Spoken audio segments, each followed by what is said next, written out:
Okay, Professor, on the note of debates and arguments, I have to say I'm sorry if this sounds like I'm flattering you, but well, it was ostensibly a debate, but it was really more of a conversation, and later on it became an interview between you and Bernardo Kastrup.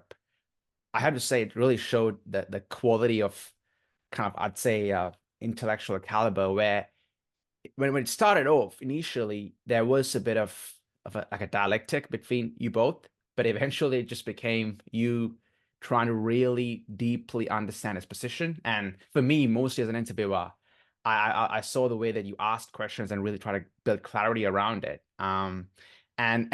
Towards the end of it, I believe, Bernardo himself admitted that yeah, he didn't expect it to be. He had it left a good taste in his mouth. It wasn't that antagonistic. In this, even though you completely had an opposing view to his kind of worldview. So I'm curious, Professor Oppy, just on the idea of analytic idealism that Bernardo Kastrup puts forward. What are your views on the matter? But also, after you had this conversation with him, just your follow-up thoughts and intimations on this conversation. So, so I guess I've always thought, like many Australian philosophers who um, grew up reading David Armstrong, Jack Smart, and people like that, that um, idealism is just a very distant position from the one that I hold. Uh, and it seems to me that I can see reasons why the kind of position I've got is preferable to idealism. Uh, but I'm always kind of curious when I meet people who profess to be idealists, to find out why and what's driving them and so on. So, um, what I think, and I now can't remember whether I made this argument in the course of the talk, but it was certainly something that I'd been thinking about and writing about in the period before I had the conversation. Um, that the kind of idealism that um, that doesn't include postulating God is not very satisfying, right? Because it seems to me you end up with all this stuff that just has no explanation. So we're to imagine that there are minds, and there's all these inputs to minds. But what explains the inputs? Where do they come from? Right. So if you're a theistic idealist, you can say, well, God's generating all the inputs. So, I mean, I think the kind of good way to think about this is God has a model of the universe and then generates the inputs so that it seems to the minds that they're living in that universe that's the one that God's got in his mind. Now, as a as a theory, that seems much more expensive to me than just thinking, well, actually, there is a universe and minds are just brains of things within the universe. There's a whole lot more moving parts in the theistic idealism story. But I can see how the theistic idealism story can explain what needs explaining, right? Because you have an explanation for where all the inputs to the minds are coming from. On the kind of analytic idealist approach, it seems to me that there's no explanation for the inputs of the mind. So you just have it's kind of like the worst possible theory because there's all these brute facts. Every input to the mind is just another thing that you can't explain. That's just what came into the mind at this point. Right, so that's the kind of worry that I had about. It's one of the worries that I have about the kind of idealism that Kastrup was defending. I'm not sure because I can't remember now. It's a long time ago since we had the discussion how much we focused on that kind of question, and I can't remember what his response to it is if he's got one. But it does seem to me that that kind of worry is a significant worry, right? And I'll make a kind of related point. If you're not inclined to postulate anything other than the minds and their inputs, it's not clear why you should think there are any other minds at all, right? Why not just think that there are the inputs, right? You can't deny those because you're having experiences. But what reason do you have for thinking that there's anything else that's like you? right? And so that's another kind of worry about the position. Once you're not worried about the fact that you've got no explaining the inputs, why go beyond thinking that there's just you? So to clarify, what you mean by inputs is sort of like what David Hume means by impressions. Yeah, Impression. something like that. So perceptions generally, and you might think of them as being quite various. So there's visual, auditory, tactile, the kind of internal ones of various kinds. Yeah, but those things, if what you're thinking is you're a mind, all of those things are inputs, right? They're coming into the mind. Where are they coming from? And what explains them? And why are they different in the ways that they're different? And so on. If you're not prepared to tell a story about there being a world, right, and you being an organism, and there being electromagnetic radiation, for example, that's scattered off the surfaces of things and entering your eyes. If you're not prepared to go down that route to explain the stuff that's and identifying you're having the inputs with certain stuff happening in your brain, what's the story that you're going to tell about the inputs, right? Uh, are you are you going to say that they're all just somehow or other fictions of the mind? Or are you going to suppose that there's something else that explains those inputs?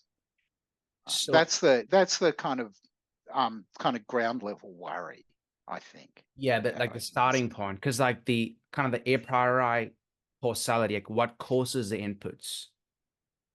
Is that what you're trying to get at? As in like if Yeah, we yeah, yeah. yeah. So why is it that right now um, my what I can see visually is a computer monitor with a couple of boxes on it with little figures in it and so on. You can imagine describing your visual field at any time in a great deal of detail.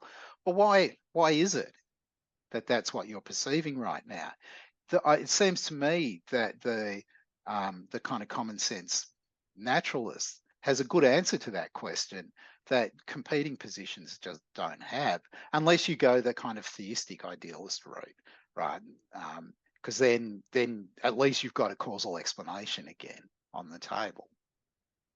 That's correct. In fact, I think here's where it differs because obviously, George Berkeley, the idealist, he for him there was always God, and God is the source of these events. So, in some sense, ourselves were in God's mind. Correct me if I'm wrong here, but with So idealism, there isn't. Well, Bernardo is more like agnostic on the idea of mind at large. Is there is some like super mind that yeah, allows this?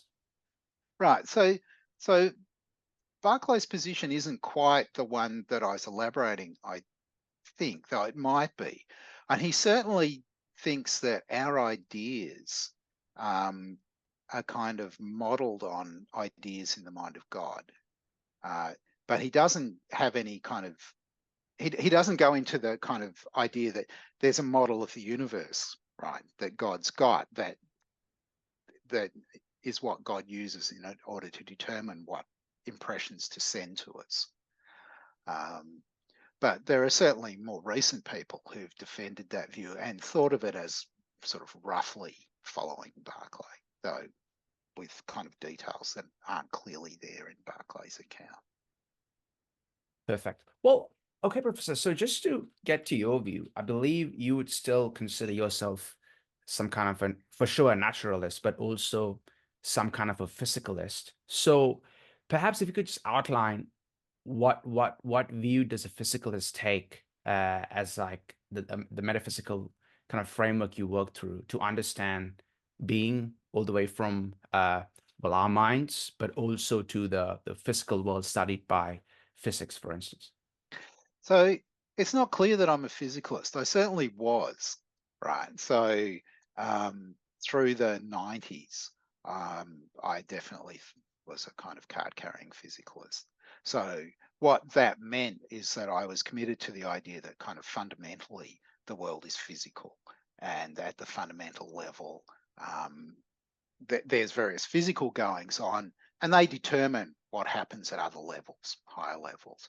Now, I've become skeptical about that idea that reality is divided into levels, and that there's a kind of fundamental level, the physical level, which determines what happens higher up. So I'm more attracted to a view which thinks that the universe exists at various scales, and there can be influences that go from the kind of higher scales to lower scales, as well as from lower scales to upper scales. So that kind of, if you go that way, then I'll be a naturalist, but I won't be a physicalist. Now, I don't really have a kind of settled view about this. That's kind of what I'm attracted to at the moment. What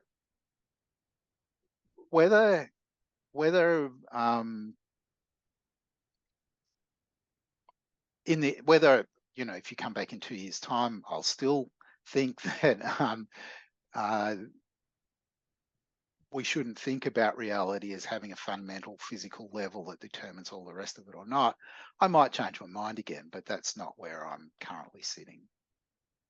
Yeah, that's fair. I mean, also, you saying you're a physicalist, that doesn't in any way say that you're not a naturalist, in the sense that you don't believe there's a supernatural cause outside the natural world to explain phenomena and what goes on in the natural world, correct? Right. So I think that if you're a physicalist, you're just automatically a naturalist, but it doesn't go the other way. You don't have to think, to pick one kind of extreme kind of physicalism, that all inquiry could be conducted in the language of microphysics. Right? I think that's just obviously false. That's a kind of one way of thinking about reductive physicalism or physicalism. But I've come to sort of have doubts about whether any kind of physicalism is true. I've come to think that it's not just that the kind of vocabularies of the various sciences are independent, but that there's no relation of determination that runs from the fundamental level of reality upwards. Indeed, indeed. In fact, if you could just speculate a bit, would this change in you? Is it because of the findings of quantum mechanics and the different myriad interpretations, like Carlo Rovelli's one, with his like fundamentally everything is events, nothing exists. He has a very spiritualist take to it. And then of course, like even people like Lee Smolin, who I thoroughly enjoy reading. So is it mostly because of that, or is it more for just purely philosophical, metaphysical reasons that you've changed your mind in the past Yeah. decade? So it's not because of quantum mechanics. I don't really know what to think about the debate about the interpretations of quantum mechanics. Sometimes I'm kind of tempted to just take a kind of instrumentalist view, right, about quantum mechanics. We have this uh, way of predicting and explaining what happens at very low levels, but why that way works is very hard to explain, right? And it's not clear that anybody's got a good account of that. Yeah. So that's just a way of saying, really, I'm kind of agnostic about the interpretation of quantum mechanics. I don't have a horse in that field. I don't think that I'm ever likely to be in a position where I'll have an informed opinion about that. It's just one of many things that I'm going to remain ignorant about. Okay, so it's more philosophical, the reasons, and I'm not sure that I've got arguments. It's more just a kind of hunch at this stage, that there's something very